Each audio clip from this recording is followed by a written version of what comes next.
कक्षा 8 के सभी विद्यार्थियों, आज हम हिंदी विषय के पाठ 14 को पढ़ेंगे। पाठ 14 में सोना शीर्षक है वो पाठ का।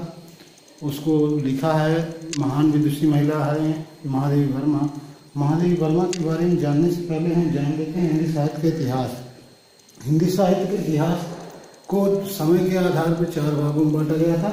पहला भाग था आदिकाल, दूसरा भाग था भक्ति काल, तीसरा भाग था भीति काल और चौथा भाग था आधुनिक काल। भक्ति काल की रचनाएं जो थी उनमें से आपने पीछे के पाठ में जो बाल लीला पाठ पढ़ा उसके जो कवि हैं सूरदास, वो इसी भक्ति काल के कवि हैं। भक्ति काल का जो समय था उस समय जो कवि हुए हैं वो कवि उस काल में रखे जाते हैं। तो भक्ति काल के समय के कवि सूरदास, जिनको आपने बाल लीला पाठ में पढ़ा, उनकी रचना थी श्री कृष्ण के बाल लीलाओं पर। तो वो आपने 2 पद पढ़े थे। अब रीति काल की जो रचनाएं हैं वो श्रृंगार पर आधारित हैं, प्रेम पर आधारित हैं। आधुनिक काल की जो रचनाएं हैं वो अलग अलग युगों में बांट दी गई हैं। तो आधुनिक काल जो इस समय का समय है उसको आधुनिक काल को 4 भागों में बांटा गया है। पहला भाग तेंद्र युग है, दूसरा द्विवेदी युग है, तीसरा छायावादी युग है और चौथा प्रगतिवादी युग है। तो जो छायावादी युग है उसके 4 स्तंभ थे। मुख्य रूप से 4 खंभों में वो छायावादी युग टिका हुआ था। उन 4 खंभों को 4 स्तंभों में से एक का नाम महादेवी वर्मा भी था। मैंने महादेवी वर्मा के बारे में बताने के लिए सिर्फ आपको ये बताने का प्रयास किया है, ये आपको जानकारी हो जाएगी जिससे आप ये समझ सकें कि इनको छायावाद का स्तंभ कैसे कहा जाता है। तो छायावादी युग के 4 प्रमुख स्तंभ थे महादेवी वर्मा, जयशंकर प्रसाद, सुमित्रा नंदन पंत, सूर्यकांत त्रिपाठी निराला। महादेवी वर्मा जिनके द्वारा लिखी हुई ये रचना है सोना, उनका एक संस्मरण है। संस्मरण का मतलब होता है उनकी एक याद है, और ये याद उन्होंने अपनी एक उनकी पुस्तक है, उसका नाम है मेरा परिवार, उसमें लिखा है। तो मेरा परिवार से ये इस संस्मरण को आपके पाठ 14 में सोना शीर्षक के नाम से दिया गया है। अब महादेवी वर्मा का जन्म हुआ था इनका 26 मार्च 1907 ईस्वी को फर्रुखाबाद में पैदा हुई थी। और इनकी मृत्यु जो हुई थी वो 11 सितंबर 1987 की हुई थी। ये जो सोना पाठ है ये एक संस्मरण है, मैंने पहले बताया। मतलब संस्मरण का मतलब होता है याद। इन्होंने जो इनके जीवन में हुआ था उसकी याद जो इनके अंदर थी वो उसको इन्होंने इस रचना में के माध्यम से व्यक्त किया है। तो सबसे पहले ये जान लीजिए कि किस पुस्तक से ये है। ये उनकी जो का एक रचना है उसका नाम है मेरा परिवार। हालांकि इनकी बहुत रस्में नीरजा और यामा के लिए इन्हें तो ज्ञानपीठ पुरस्कार भी मिला था। तो ये जो चीज़ें हैं ये इन सब चीज़ों की वजह से महादेवी वर्मा को छायावाद के 4 स्तंभों में से एक स्तंभ माना जाता है। मतलब एक खंभा ये भी थी छायावादी युग को खड़ा कर रखने में। ये 4 कवि जो मैंने लिखे हैं, 4 लेखक जो लिखे हैं, इनमें से एक कवित्री, महान कवित्री और महान लेखिका थी। इनका दोनों पर समान अधिकार था, अर्थात ये दोनों कार्य करती थी। गद्य लेखन भी करती थी और पद्य लेखन भी करती थी, अर्थात कविताएं भी लिखती थी और कहानी, कथा, संस्मरण, आत्मकथा, इस तरह की चीज़ें भी लिखती थी। आप जब अगले क्लास में जाएंगे तो वहाँ देखेंगे कि आपको पढ़ने को महादेवी वर्मा का गद्य पाठ मिलेगा, मेरे बचपन के दिन।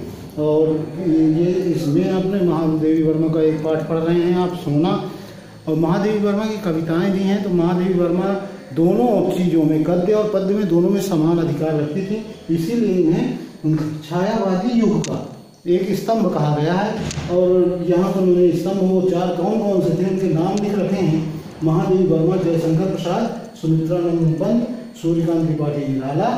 तो महादेवी वर्मा के बारे में हमें जानना है। महादेवी वर्मा ने क्योंकि सोना लिखा है, सोना पाठ, तो ये मैंने बताया कि मेरा परिवार नामक इनकी जो पुस्तक है, इनकी जो रचना है, उससे ये उद्धृत किया गया है और ये एक संस्मरण है। ये बात आपको भी ध्यान रखनी है।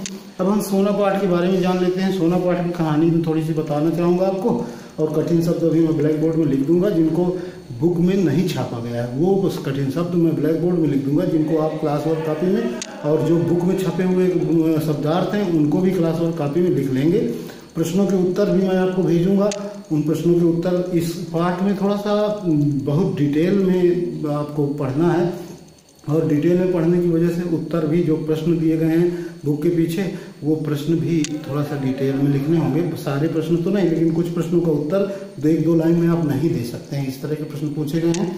जो मैंने रिक्त स्थान उसमें थे उनको भर दिया है, वो भी मैं आपको भेजूंगा, उनको आप भर लीजिएगा। पहले फिलहाल हम जान लेते हैं कि सोना का अर्थ, सोना का क्या मतलब है, सोना क्या था। सोना नाम है इस पाठ का। तो सोना नाम की एक हिरणी थी, उसका नाम सोना उसके सुनहरे रंग के कारण पड़ गया था। और ये बताते हैं महादेवी वर्मा इस पाठ के माध्यम से कि धीरेन्द्र नाथ बसु थे, एक स्वर्गीय डॉक्टर धीरेन्द्र नाथ बसु की पौत्री थी सुष्मिता।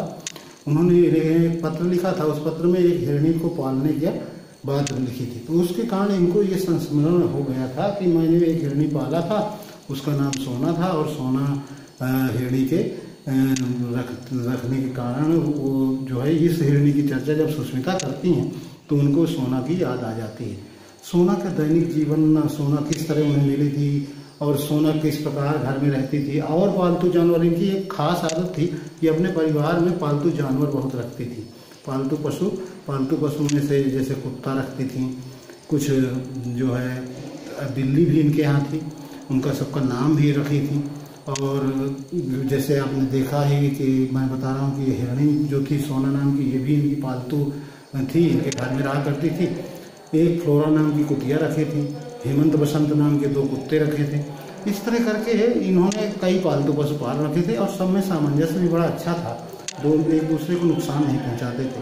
तो हम सोना पाठ का सारांश जान लेते हैं और मैं वर्ड मीनिंग आपको इसी में ब्लैक बोर्ड में लिख के आपके सामने रखूंगा। वो वर्ड मीनिंग में यहाँ लिखूंगा, वो शब्दार्थ यहाँ लिखूंगा जो बुक में आपके छपे नहीं हैं पीछे, क्योंकि वो बुक में पढ़ते समय आपको मिलेंगे और उनका अर्थ आप आराम से जान सकें, इसलिए मैं आपको इसमें लिखकर बताऊंगा।